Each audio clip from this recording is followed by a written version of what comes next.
And thank you, audience, for being here today. As Jackie indicated, this session is titled Using Risk Stratification to Identify and Address Non-Medical Drivers of Health Needs in Rural Communities. The Burke Center is the local mental health authority for East Texas, and they manage a population with a high rate of complex needs, including non-medical needs. So today we're going to hear from the Burke Center team on how they developed a risk stratification process to enhance service delivery within two rural outpatient primary care clinics. This approach prioritized precision in identifying risk levels and needs, including NMDOH, to allocate the resources they have and the staffing available for affecting the patient's care. Please join me in welcoming first Caleb Hill, who is the Director of Integrated Health at Burke. He coordinates the integration of primary care into behavioral health settings, and previously he worked as a project evaluator on a number of SAMHSA grants and holds a Master's of Public Administration and Bachelor's of Arts from Stephen F. Austin State University. Caleb was currently pursuing a Master's of Science and Computational Social Science from University of Massachusetts at Amherst. Over to you, Caleb. Thank you, Dr. Charles. I'll first open by introducing my wonderful team. I have the privilege of being able to help guide and direct a wonderful team out here in East Texas. Dr. Charles, you did a great introduction for me, so I'll start with Andrew Cannon.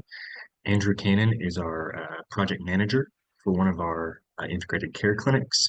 He is an LPC.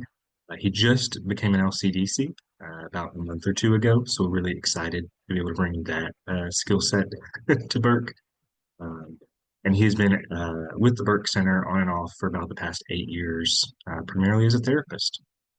And then the other person with this webinar is Farron Oldnettle.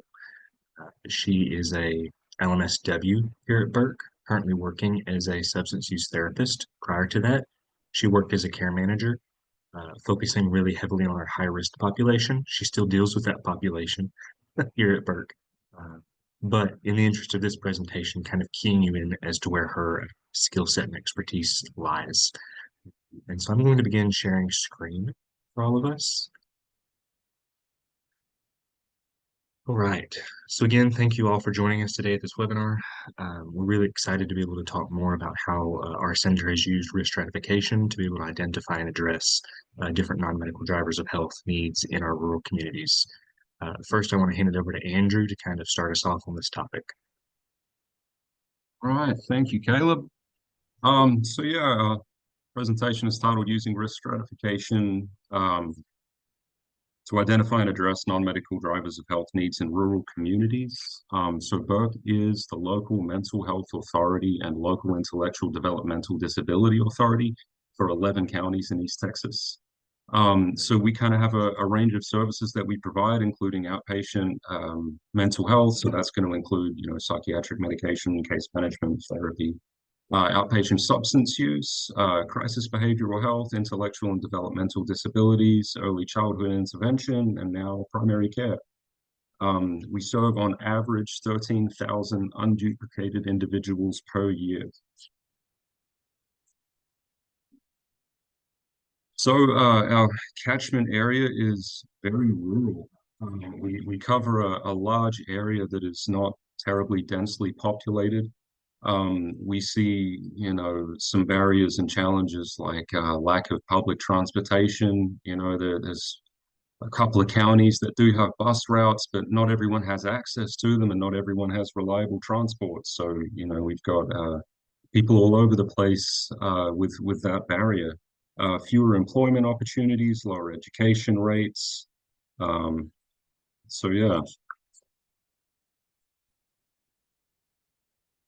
Burke was awarded 2 grants in 2023 to improve integration of primary care and substance use services in the mental health field. So that was our CCBHC-IA grant and our HIP-BHC grant.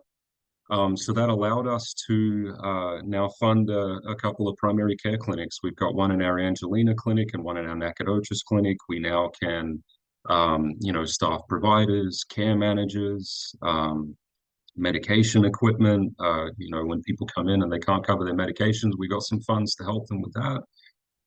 So it's done a lot for our population and their physical health. So the existing integrated care operations, previously we did have an integrated care clinic in Angelina.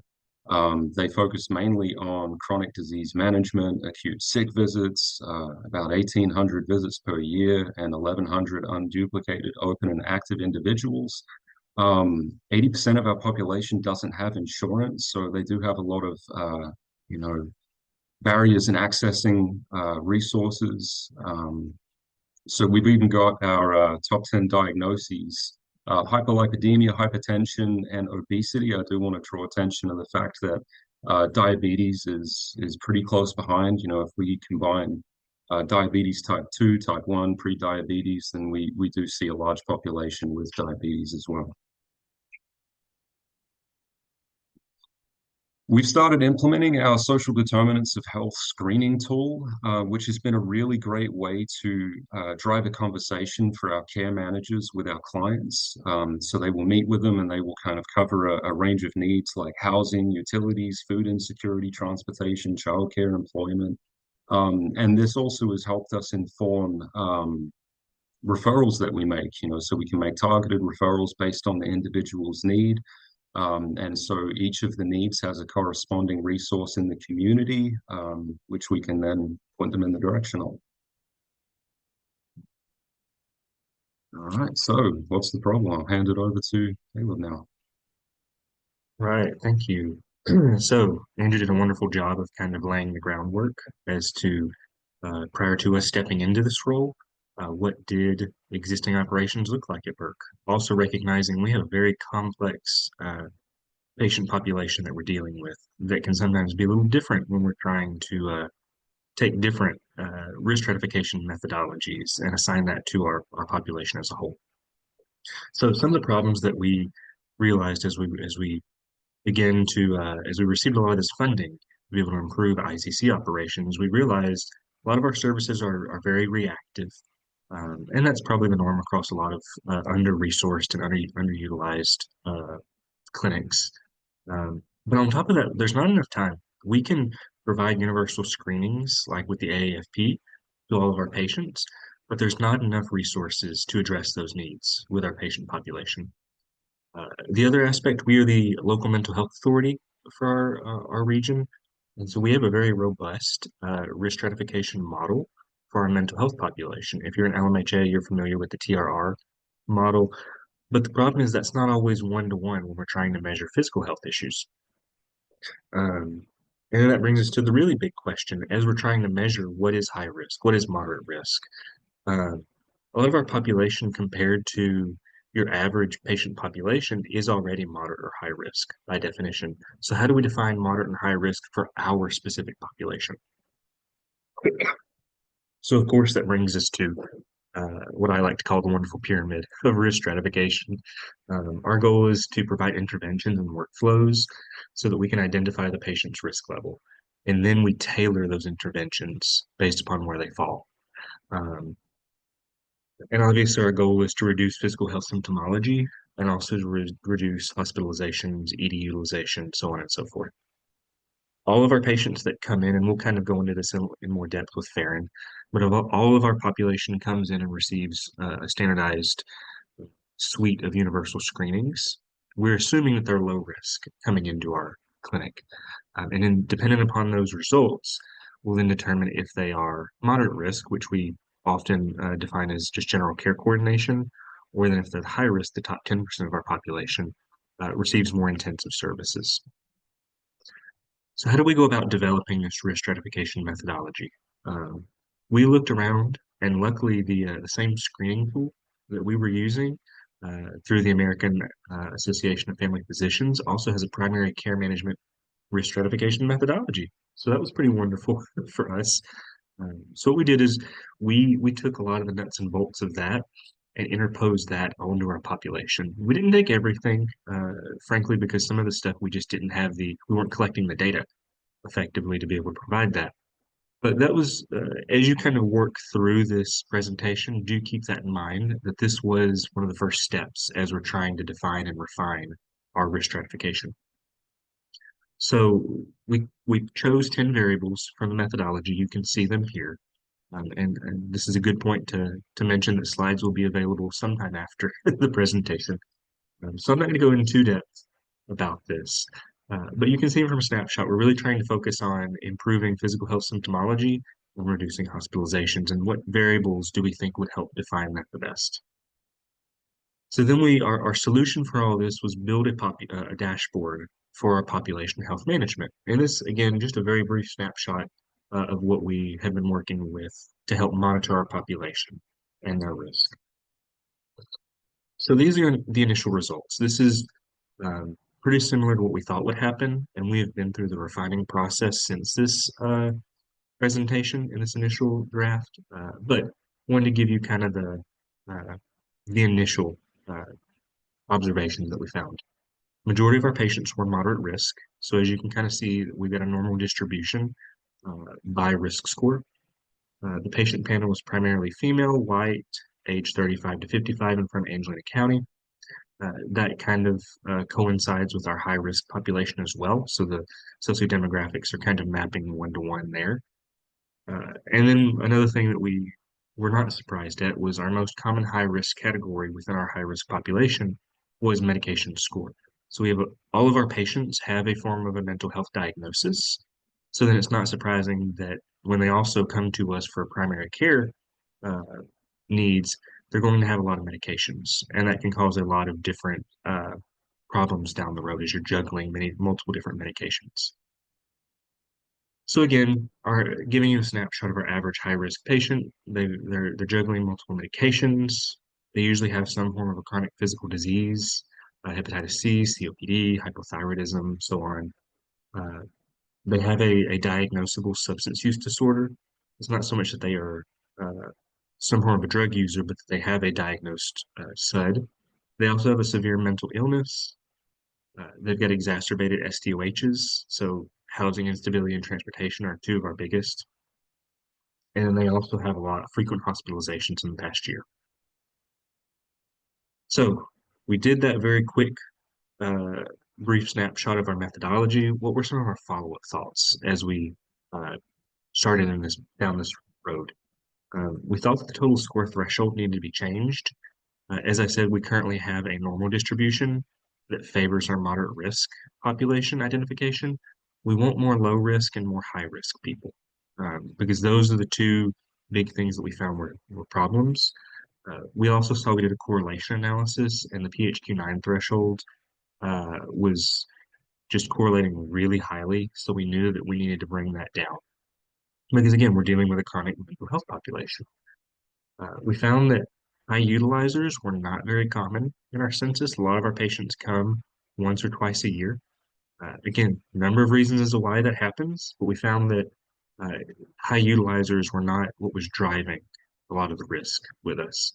And then we also wanted to break down social determinants of health needs into a table so we could better understand, okay, we understand that our individuals have a lot of issues. What are those issues at a population level?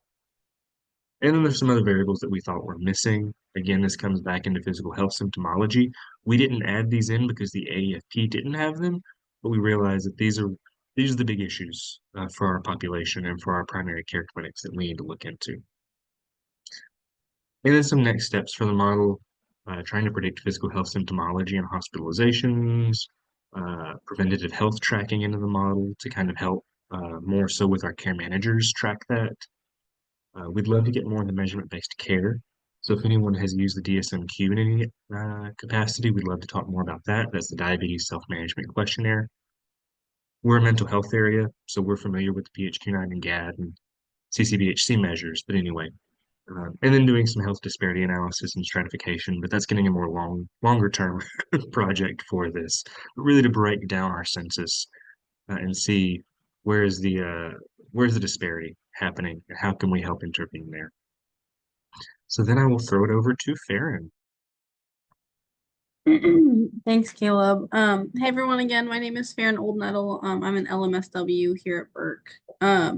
So kind of jumping into the actual care management model in practice. So all patients receive a plethora of universal screenings to determine their risk. Most receive some form of care coordination, but few received actual targeted interventions and problem-solving assistance.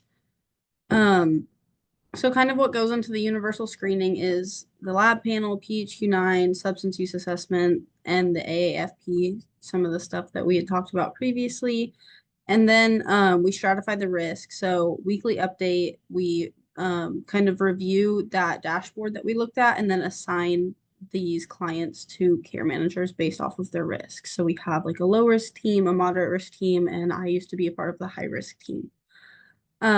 So then we follow up on referrals that were made. So usually we give about 2 weeks to a month. And then we'll follow up, be like, hey, did you check in on these referrals that we made for you? If not, like what were some of those barriers? So that's where that comes into the care navigation. So like some interventions, if they're like, oh, I just didn't go because I'm, feeling depressed or my mental health or my physical health. It's like, okay, what are some interventions that we can talk through with the client to kind of help alleviate some of those barriers. And transportation is always a huge one in rural communities. I could probably spend the whole presentation talking about the lack of transportation in East Texas. And then so kind of focusing on our low risk population. So this is mainly about universal screenings. So it's really focused on prevention since a lot of these clients don't have some of the more severe diagnosis or the multiple diagnoses.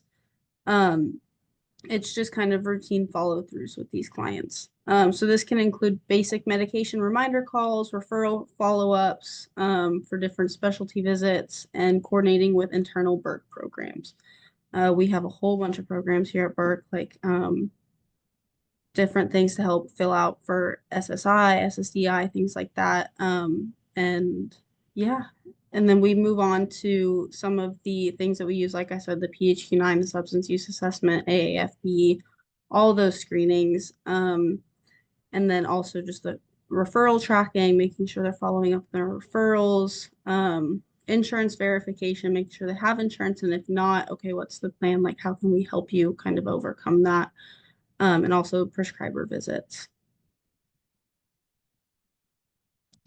And then moving on to moderate risk. So this is focused on reducing risk and monitoring adherence to treatment plans, mostly care coordination and chronic disease management, as well as problem solving. So the idea is that primary staff that own the care coordination referral tracking system. So all of us staff, all of us care managers have access to this so we can continually check up on our clients. So an additional layer of support for nurses and caseworkers educating the patient on diagnosis, medication, and benefits. So we've actually had team members working on a lot of patient education material that we have access to, whether it be the care managers, the nurses, the prescriber. It just depends on who feels most comfortable educating the client on these diagnoses. So we also monitor hospitalization, referrals, and appointment attendance. Hospitalizations are a big one because we always try to have that follow-up with the client afterwards. Just kind of see what led to that, like looking back, how could we as a clinic maybe have prevented that hospitalization? So the primary goal here again is reducing risk. So being proactive and monitoring the patient's symptoms is a priority. Monthly contact is a minimum. So we prefer to do it more, especially like every 2 weeks, but monthly at minimum. And then moving on to high risk, which is something I'm most familiar with since that was kind of the area I worked in most. So this is focused on high needs, high risk patients who need persistent and consistent support. This can look very similar to care coordination, but includes more frequent contacts, behavioral health interventions, and coordinating transport. So coordinating with the mental health caseworkers, biweekly contacts for physical health needs and medication adherence monitoring, just kind of giving those preferably biweekly phone calls, monitoring, and when they do come into the clinic, making sure we're catching them while they're there, just to kind of checking in about physical health. And then behavioral health interventions, including substance use interventions as needed and as license allowed. So as my license allowed, I was allowed to provide these interventions for these clients as they came up, which is very beneficial for a lot of them. And then also coordinating transport for medical needs, dependent upon staffing, priority, and schedule. I think in one of these later slides, we'll talk a little bit about our transportation Thursdays. And that is working really well because, like I said, transportation is a must here in rural East Texas. So targeting some of these needs. So, of course, transportation is right on top. So care manager transport, and then we also have Medicaid or public transit. We always try, a lot of our clients don't realize that with Medicaid, you can get like medical transportation, which is awesome. And then housing and utility needs, supported housing, utility assistance, we have different resources for that. And then we have employment and income. So SSI, SSDI, SNAP, employment assistance. A lot of times it takes, helping some of these clients fill out for these different programs because those applications can be really extensive and sometimes very overwhelming for a lot of our clients. And then access to healthcare. So looking at insurance qualification and patient assistance program. And then the high-risk patient profile. So our current caseload is able to manage about 50 high-risk, high-needs individuals with 2 care managers. So these individuals are experienced master's level social workers who primarily use illness management and recovery to guide interventions. So it's trimorbid. So we have physical health, mental health, and a substance use disorder. That's what helps to qualify for a high-risk patient. Also high number of medications and high persistent PHQ-9 scores, so 21 or over. Frequent hospitalizations, that's medical hospitalizations, not mental health hospitalizations. Frequently missed appointments and multiple negative social determinants of health. So our targeted intervention is transportation. So while we have a large consumer benefits program for benefits applications like the SSI, SSDI, we have supportive housing and supportive employment and network for adequate care coordination. There's still a huge loss of transportation options in our region. We decided to reduce this barrier by creating Transportation Thursdays at our Angelina ICC. That's where we have one of our care managers provide transportation, typically in the morning, in the afternoons as needed, but we try to stick those appointments strictly in the morning. And that has worked wonderfully. It really has, especially for some of these clients who they really just have no other option, so they frequently miss those appointments. And then on Thursdays, we actually have CPL come into the Angelina clinic, and they are stationed in the ICC pod to complete blood draws and send for analysis same day.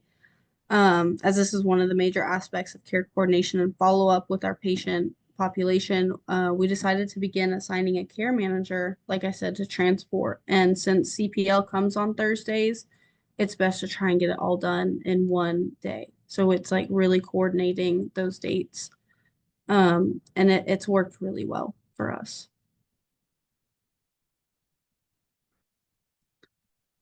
Alrighty, and I will give Right. that back over to Caleb.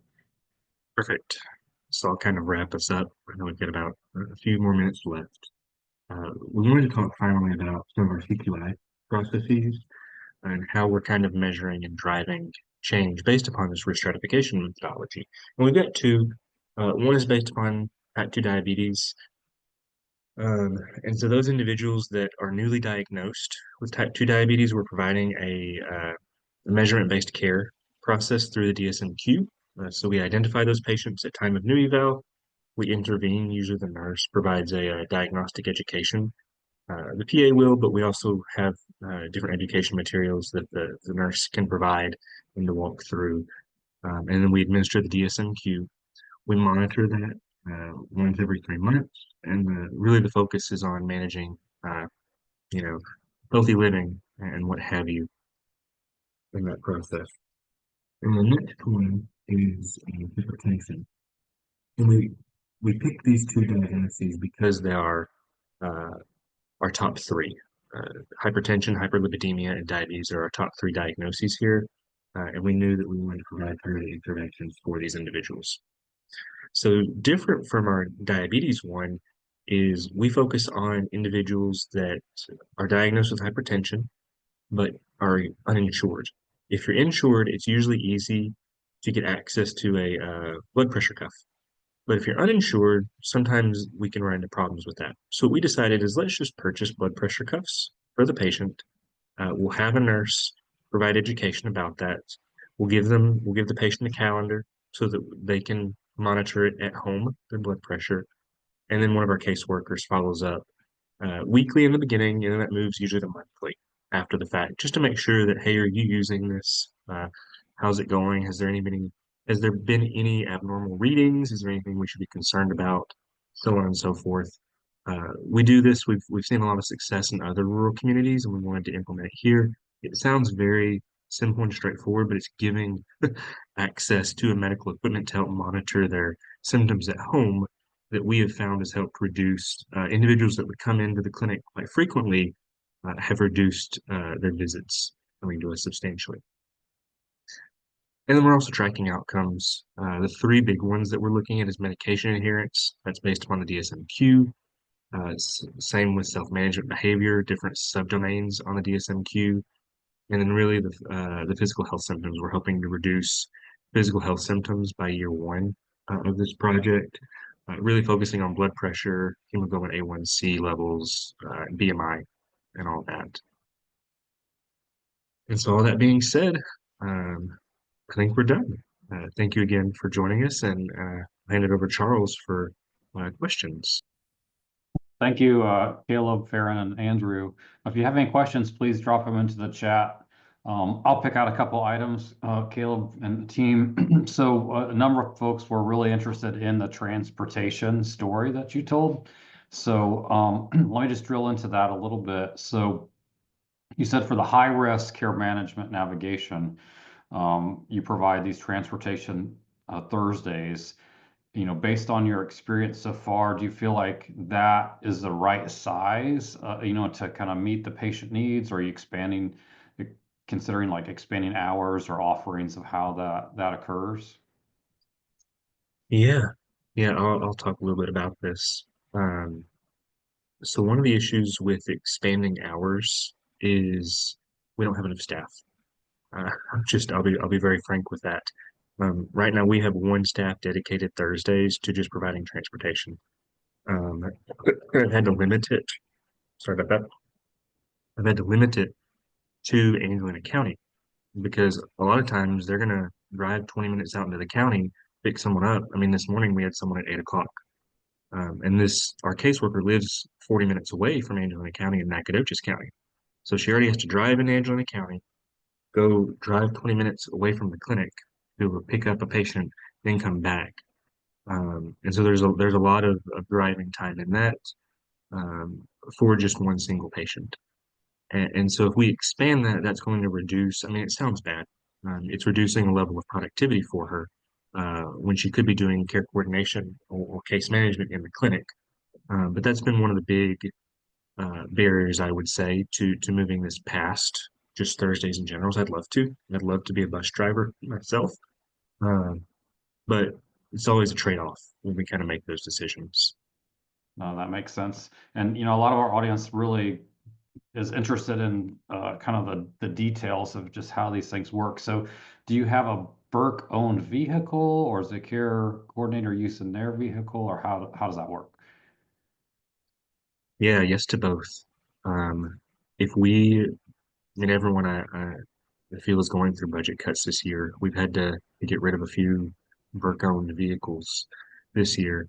But yes, if there's a vehicle available, they're going to take that. Otherwise, yes, they're going to transport the patient in their own car, and they get reimbursed mileage for Right. that. For your Burke vehicles, do you have any of a size where you is it possible to pick up more than one patient, at a time and coordinate those runs? We do have dedicated transporters, not within our team, but in the mental health clinics that have what you would say is a van size. I don't know exactly how many. I would say about 4 to 6 patients they can pick up at a time. So it's a little more robust than ours. Great. And I see there's a question in the chat. I'm going to go ahead and call on Samantha Jones. Samantha, do you want to just unmute yourself and ask your question? Yeah, hi there. Thank you. I loved the presentation. It's so great to see social needs put into like a risk management framework. I'm wondering how if you all have found a way to fund this like long term, if there's a billable reimbursement model that you could rely on to support the care management piece and the not in the primary care space, but more around like the management of the social needs referrals. And then because I'm off mute and can ask further, like because you're a local mental health authority, I know there are primary care providers on the line, and I'm wondering if you have a sense of whether your payer mix would be quite different than like a primary care provider who's interested in doing the same type of social needs support and management, or if your payer mix would be analogous, so the things you've found could be transferable into a primary care space. Yeah, good question. Um, I'll start with the payer mix question because that's a little easier to talk about. Um, between our 2 primary care clinics, the payer mix is drastically different. Nacogdoches ICC, with the benefit of being new, is about 80% indigent, so uninsured patients make up about 80% of our population there, and then it's a rough 10, 15% Medicaid, 5% Medicare, about 1% are commercial insurance. Then with Angelina, it's about 50% uninsured, 20% Medicaid, 20% Medicare, 10% commercial insurance. So again, we skew very heavily toward uninsured patients, and that's why we're supported by grants right now. But yes, the question of financial sustainability is always at the forefront of these topics. I am very interested in looking more into chronic care management as a billable service. There's a lot of how do I phrase it? CMS is labyrinth sometimes when it comes to trying to start up new billing processes. And so haven't found a surefire way yet to be able to get that to work out. But that's kind of the route that I think we're going to go, is looking more into how can we sustain services from this more social work perspective, especially because, I mean, most of the chronic care management, for those that are unaware, is primarily for Medicare patients. And it's for those that have 2 or more chronic diseases or chronic physical health diagnoses. And so a lot of our patients have that. Then it's the question of, if we're focusing solely on Medicare, how much revenue is that actually going to bring in?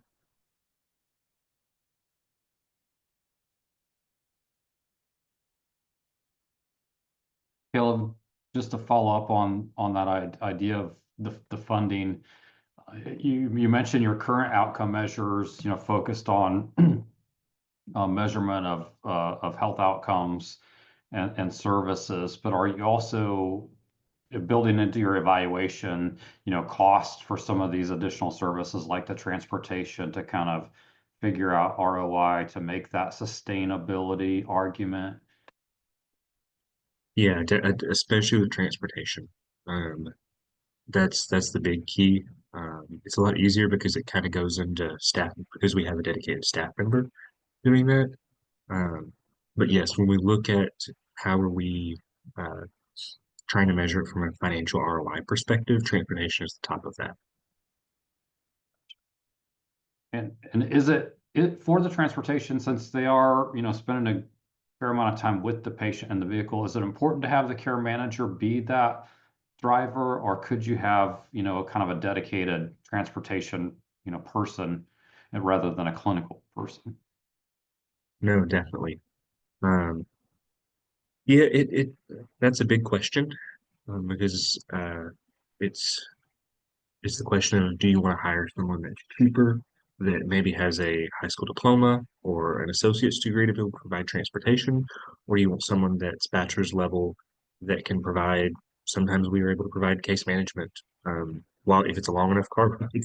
Um, so there's a number of different questions as we kind of weigh that out. When we wrote the grant, we did not write transporters into this, even though Burke does have other transporters, and that's something we've considered as we looked at shifting past the grant. Um, Gotcha. Baron, you were presenting on the workflow and it looked, really well worked out. And I just wondered, were there steps along the way where you had to make revisions or changes as you got experience with delivering the program? With more of, like, the behind the scenes of like changes made, do you mean more in like the criteria of like what makes low, moderate, and high risk? Oh, either that or just the workflow, the steps of the workflow, because I know sometimes we hear from our audience that the revisions are necessary as you go from planning to implementation. Yeah, absolutely. Well, when I first started in that position, we actually didn't have that wonderful dashboard. We were kind of just taking a bit of a guess just to get started before we had that dashboard set in stone. So what we were doing in the beginning was a little different, but not too much in terms of interventions and just kind of the order that we do things. We could kind of easily look at the AAFP and be like, okay, wow, this person has like a lot of social determinants of health needs. So okay, we can kind of put this in this category of, maybe we really should be following up with them. And oh wow, look at their like diagnosis list. Like it's, pretty extensive in terms of physical health as well as mental health. So we kind of just were formulating those people of like, okay, just keep an eye out for this. And then we'll add them to a separate spreadsheet of like, okay, these are the people I'm gonna like check up on in a couple weeks and continually do that. And then we had that dashboard that I could just take a look at it every week when it would update and be like, okay, like here's some new people that I can move over. And oh great, like some of these people actually like move down to moderate risk. Like that's wonderful. And I can kind of talk through with one of the moderate risk care managers of like, hey, like here's, what I worked on with this client. They're doing well, and like kind of hand them over to the moderate risk care manager. So things definitely changed from the beginning to now, but all wonderful things. And is the dashboard that you have you feel like it's leveled off for it's serving the way you want it to serve, or are you continuing to look ways to adjust that dashboard? That'll definitely be a better question for Caleb, but I mean, I think it's always a great way to look for things to improve or in anything, for sure. so briefly answering that, yes. Um, it's kind of hard to always finish a project, I feel. Um, but yes, our next step right now, I wish Morgan was able to make the call. She's kind of the one that drives the dashboard, and we were talking last week, basically adding another section more for reporting requirements, though not for care manager view. But yes, always trying to figure out how can we best use this. We don't want to make another product or another dashboard or another thing if we already have one thing that works well. Right. Well, one of the hot topics we've had on this webinar series has been the screenings, and you're delivering universal screenings. So one question we had was, how do you deal with rescreening or avoiding duplication, or what's the right timing? Like, how do you think about the delivery of the universal screening, and then I know you do other assessments that follow on after. Andrew, do you want to talk about this one? Yeah, sure. So this is where it's been pretty helpful, that we're all kind of pulling from the same EHR. So we can see, if it had been the PHQ-9 had been done very recently, or, the substance use assessment had been done recently, We don't necessarily need to do it, and of course, you know, patients can get exhausted repeating themselves, so we definitely try to avoid doing that where possible. Um, yeah. Yeah, that's definitely a concern that people have discussed, is just to not want to overscreen folks with these questions. There's a question in the chat, it's asking about the dashboard, just like what that looks like. Is that just the internal document, or is that, yeah, okay, that makes sense. Oh, so I found one statement you had in here surprising. You said that high utilizers of services were not common in your census, and that's something that's different than we hear from some of the other members of our audience. What do you think's behind that? Yeah, I always want to preface that I am not a doctor, and so any clinical words that come out of my mouth are not liable. Burke does not. I do not represent Burke in that regard.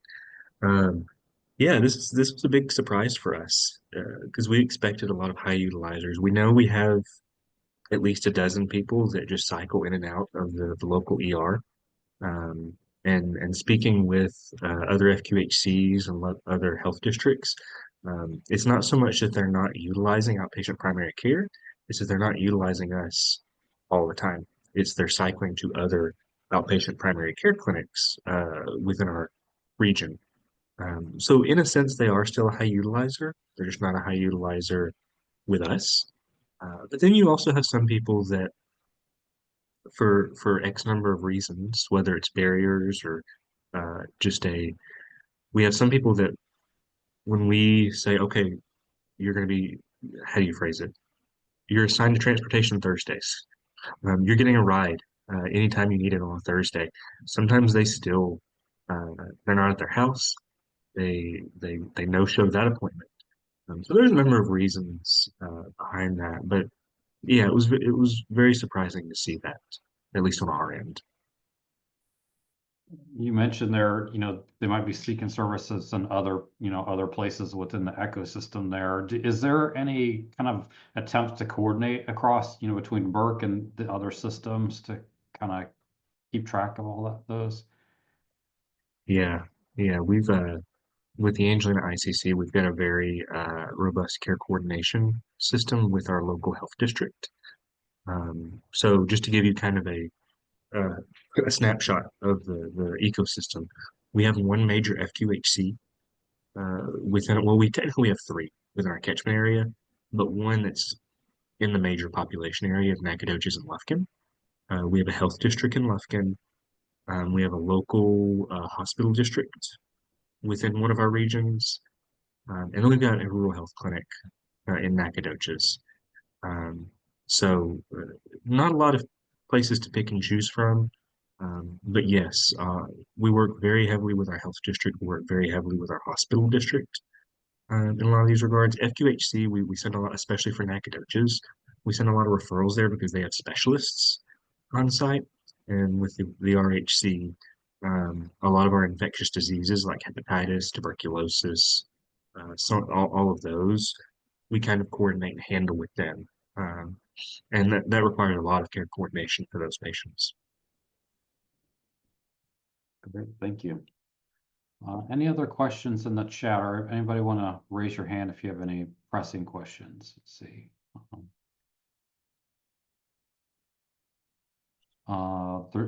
Jeanette Guerra has a question about, do you provide services in Houston? So no, you're East Texas. There's a separate entity for the Houston area. I might jump in and elaborate a little bit on the transportation issue as well, just given that a lot of our conversation has been kind of focused on, scenarios where we might go and pick somebody up and take them to the clinic. One of the benefits of having care managers has also been problem solving with them. For a lot of our people, it might be that they live, 45 minutes to an hour away from sort of the we'll call it the city, but, not really. that, you know, maybe there's one day a month where they come into the town, right, and they do all of their grocery shopping, and it's really not that tough for them to then make sure that their appointments with us coincide with that same day.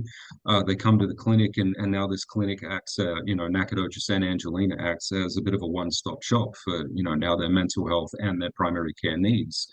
They can come in and they can see their provider, get their mental health medication, see the therapist, the case manager, walk literally across the hall, come see us, you know, get their primary care needs taken care of. And so luckily we can make sure that these appointments all kind of coincide, right, while they already do have that transportation. Otherwise, you know, we're printing up bus routes and giving them to people, you know, trying to help them get reduced rate passes. Medicaid, if someone has Medicaid, I mean, that's super easy. We've got Medicaid transport that we can teach them about and kind of walk through the process with. So, you know, we do have other options to explore when we can't go and pick them up. Well, that's super attractive to be able to stack multiple, you know, visits together in one trip. I'm sure that helps, you know, the likelihood of people showing up and wanting to. Absolutely, it does. I'm not seeing any further questions in the chat. I've gone through the list that I had, so I'm going to turn it over to Jackie Klotz for closing us out. I actually see Joel, do you have a question? Thank Yeah. you, Jeff. Hey, folks, how y'all doing? Joel Johnson, Coastal Plains. And early on, you talked a little bit about a measure of physical health. You know how we do the PHQ-9 for you know, for MDD and those things. But is there a physical health tool that y'all mentioned to measure a level of wellness? Yeah, yeah. So the only thing, because I've done a lot of research trying to find some kind of standardized assessment, the DSM-Q, Diabetes Self-Management Questionnaire, um, has been the only thing that's specific to type 2 diabetes. Um, but as for research outside of that, I haven't, I've been really keen into like hypertension, but I haven't been able to find anything specific to that. There's an asthma one also. I can't remember it right now, but so far that's what's popular, what we can use. Thank you.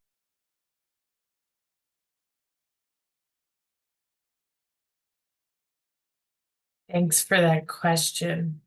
And thank you so much to our panelists for this robust conversation today. These convenings and conversations are critical to advance NMDOH work in Texas. For those of you serving patient, before we wrap up, sorry, I want to invite all healthcare organizations to be a part of our growing NMDOH program index.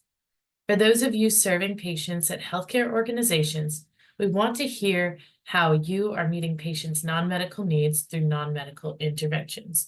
Specifically, we are looking for health systems, hospitals, clinics, and health plans. In fact, the Burke Center is showcased on the program index as well. This is an exciting opportunity to showcase the ways that healthcare is already addressing patients' non-medical needs in Texas. The index is a resource for providers to learn who is doing what for which patient populations. It can also be a resource for policymakers to see how healthcare system is meeting patient non-medical needs and make policy change in favor of sustainable payment and financing. The program index is only as robust as we make it, so I look forward to hearing from each of you. The link to the program index is in the chat, so please click this link and bookmark it for a look when you can add information. For any questions, you can email me at any time at jk90@rice.edu. Thank you so much to everyone for taking the time to join us today. Look out for the meeting materials via email in the coming days. And we will include a link to suggest ideas for future webinar topics and encourage you to tell us what would be useful to you. We want to teach what would help you expand the field of practice for the non-medical drivers of health. Thank you, everyone, and have a great day.